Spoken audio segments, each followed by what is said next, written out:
आउनुहोस् भगवद गीताको श्लोक उच्चारण गरौँ। निर्माण मोहा जित संग दोषा अध्यात्म नित्या विनिवृत्त कामः द्वन्द्वैर्विमुक्तः सुख दुःख संगैर्गच्छन्त्यमूढा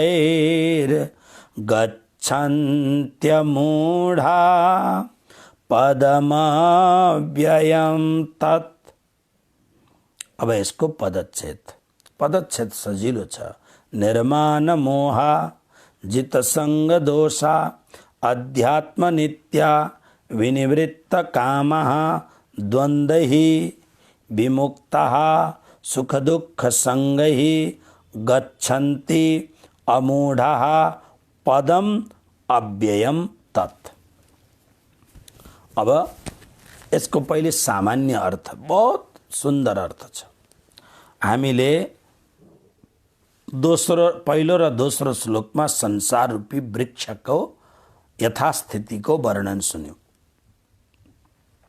तेस्रो र चौथो श्लोकमा यो संसार रूपी वृक्षको रूप कस्तो छ र त्यो रूपबाट मुक्त कसरी हुने भनेर हामीले त्यस कुरोको विषयमा सुनेर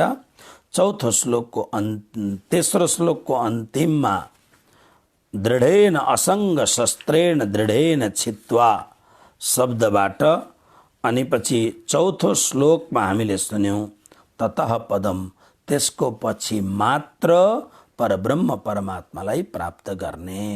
अब सिरियल्ली कुरो सम्झिनुहोस्।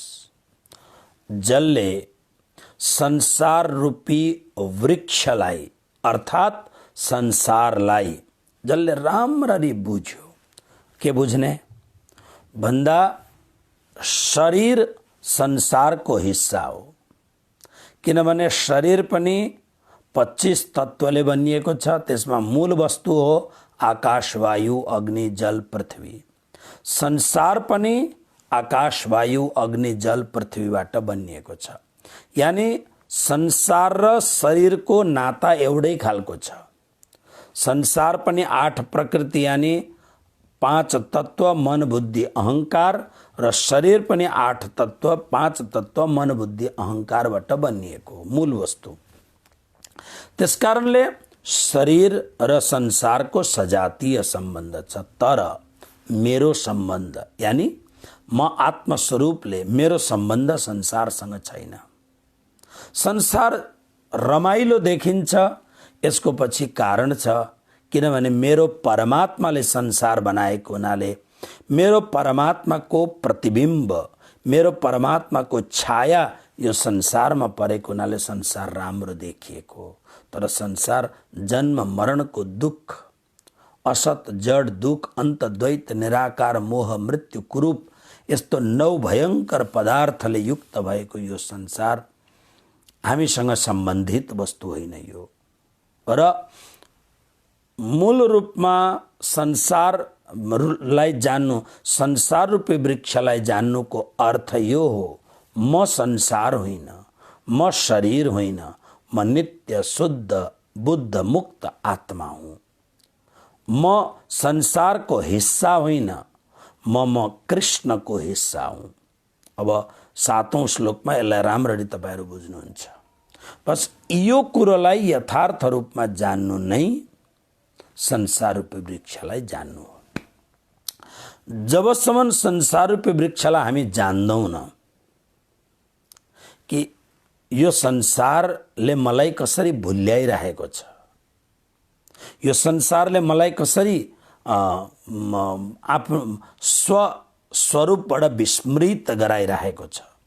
संसारको रूप मलाई राम्रो लाग्दछ, संसारको चाहना मलाई राम्रो लाग्दछ, तर यो सब त क्षणिक मात्र हो, घाम छाया मात्र हो, रमझम मात्र हो।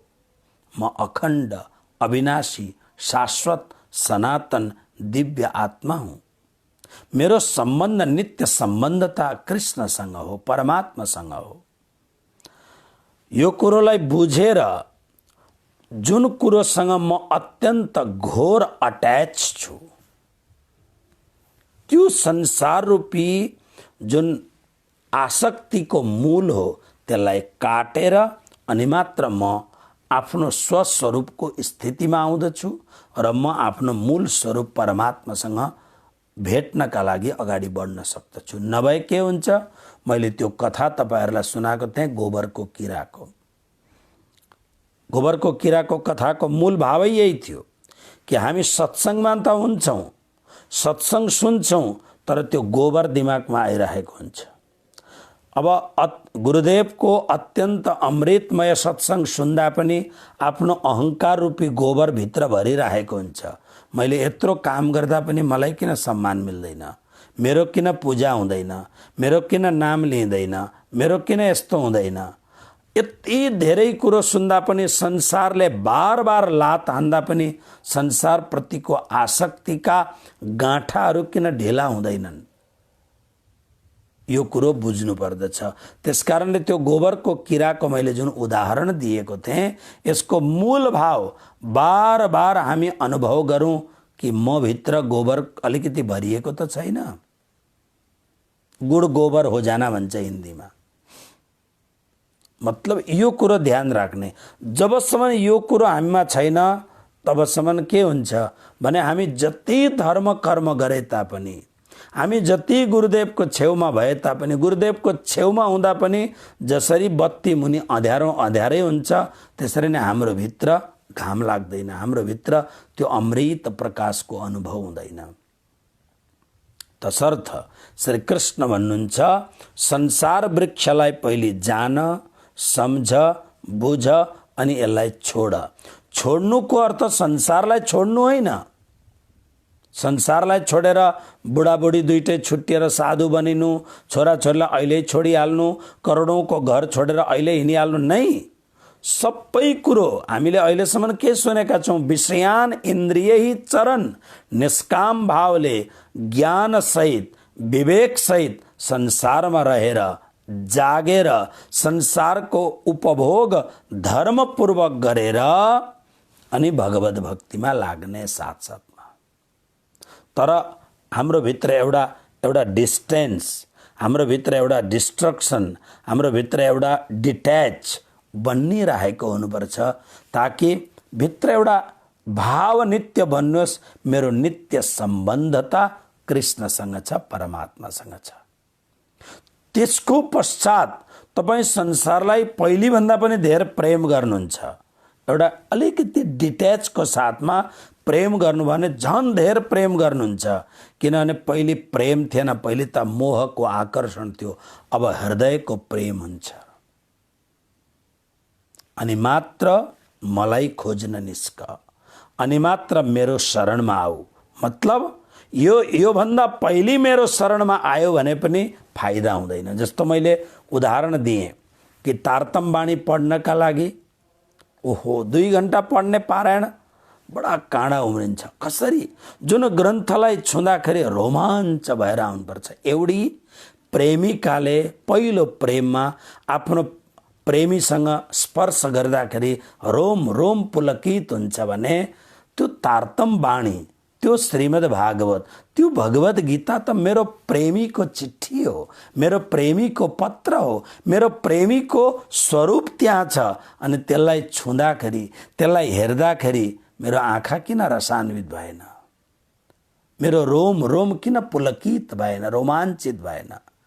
किन यस्तो लाग्दछ छिटो छिटो गरेर सकौँ यसलाई?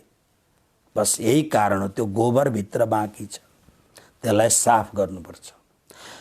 अनि जब यो खालको क्लिननेस, यो खालको एउटा अत्यन्त भावपूर्ण अवस्था भइसकेपछि अनि त्यो जुन साधक छ अथवा त्यो साधनाको शिखरमा पुगेको जुन व्यक्ति छ, त्यो व्यक्तिको लक्षण हो यो 5औं श्लोक, जसको व्याख्या म भोलि हजुरहरूलाई सुनाउँछु।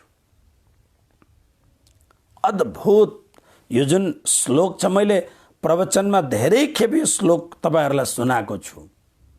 भोलि फेरि त्यो अत्यन्त यस्तो लक्षणले युक्त भएको साधक संसारमा त छ, तर संसार उभित्र छैन।